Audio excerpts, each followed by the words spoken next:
सूर्य सा प्रकाश फैला जग में उनका नाम, साधु संग की धारा में चमके श्री राम कृष्ण। श्री रामकृष्ण वचनामृत क्रमशः लेक्चर तथा श्री रामकृष्ण।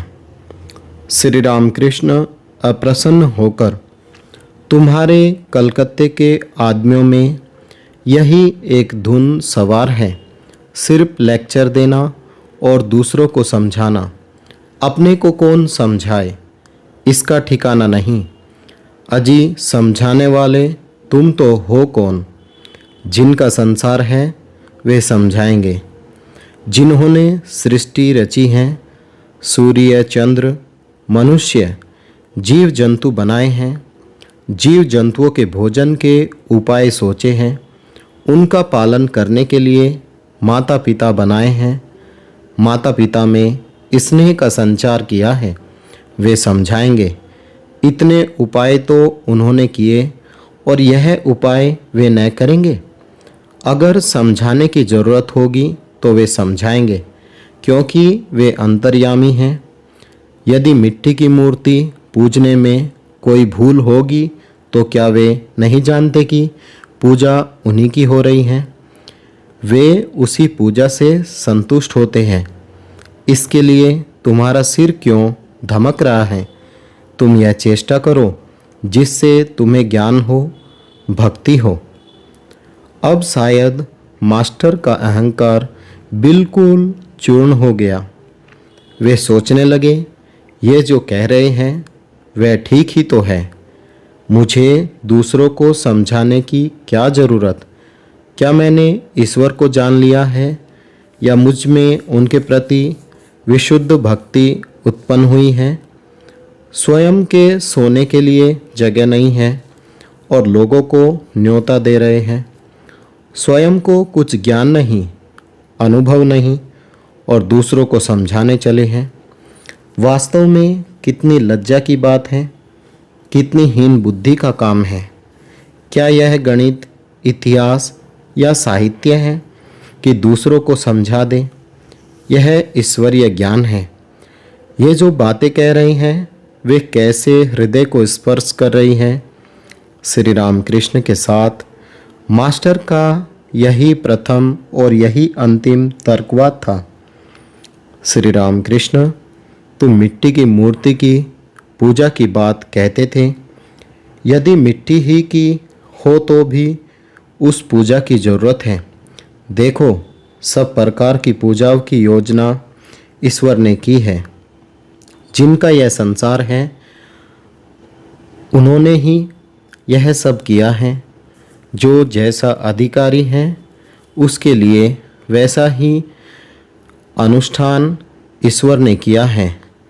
लड़के को जो भोजन रुचता है और जो उसे सहा है वही भोजन उसके लिए माँ पकाती हैं। समझे मास्टर? जी हाँ। नंबर 3, संसारनवघोरेय कर्णधार स्वरूपकः नमोस्तु रामकृष्णाय तस्मै श्री गुरवे नमः। भक्ति का उपाय। मास्टर, विनीत भाव से ईश्वर में मन किस प्रकार लगे? श्री रामकृष्ण, सर्वदा ईश्वर का नाम गुणगान करना चाहिए, सत्संग करना चाहिए, बीच बीच में भक्तों और साधुओं से मिलना चाहिए। संसार में दिन रात विषय के भीतर पड़े रहने से मन ईश्वर में नहीं लगता। कभी कभी निर्जन स्थान में जाकर ईश्वर की चिंता करनी बहुत जरूरी है। प्रथम अवस्था में बीच बीच में एकांतवास किए बिना ईश्वर में मन लगाना बड़ा कठिन है। पौधे को चारों ओर से रूंधना पड़ता है, नहीं तो बकरी चर लेगी। ध्यान करना चाहिए, मन में, कोने में और वन में, और सर्वदा सत असत विचार करना चाहिए। ईश्वर ही सत अथवा नित्य वस्तु है, और सब असत अनित्य। बारंबार इस प्रकार विचार करते हुए मन से अनित्य वस्तुओं का त्याग करना चाहिए। मास्टर विनीत भाव से संसार में किस तरह रहना चाहिए? गृहस्थ तथा संन्यास। उपाय निर्जन में साधना। श्री राम कृष्ण सब काम करना चाहिए परंतु मन ईश्वर में रखना चाहिए। माता पिता स्त्री पुत्र आदि सबके साथ रहते हुए सबकी सेवा करनी चाहिए परंतु मन में इस ज्ञान को दृढ़ रखना चाहिए कि ये हमारे कोई नहीं है।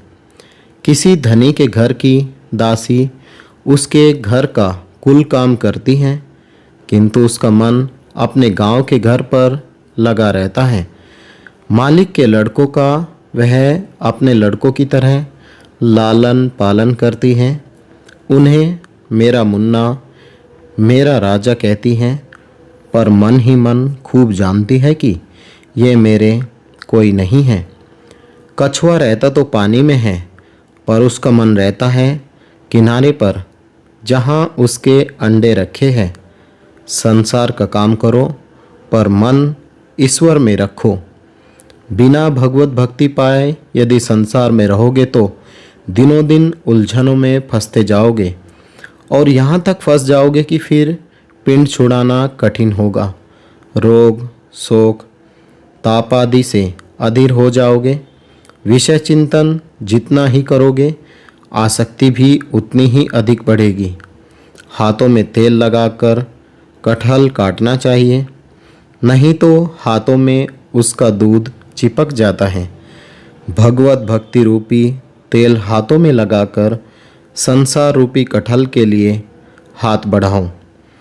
परंतु यदि भक्ति पाने की इच्छा हो तो निर्जन में रहना होगा। मक्खन खाने की इच्छा हो तो दही निर्जन में ही जमाया जाता है। हिलाने डुलाने से दही नहीं जमता। इसके बाद निर्जन में ही सब काम छोड़कर दही मथा जाता है तभी मक्खन निकलता है। देखो निर्जन में ही ईश्वर का चिंतन करने से यह मन भक्ति ज्ञान और वैराग्य का अधिकारी होता है। इस मन को यदि संसार में डाल रखोगे तो यह नीच हो जाएगा। संसार में कामनी कांचन के चिंतन के सिवा और है ही क्या। संसार जल है और मन मानो दूध। यदि पानी में डाल दोगे तो दूध पानी में मिल जाएगा पर उसी दूध का निर्जन में मक्खन बनाकर यदि पानी में छोड़ोगे तो मक्खन पानी में उतारता रहेगा।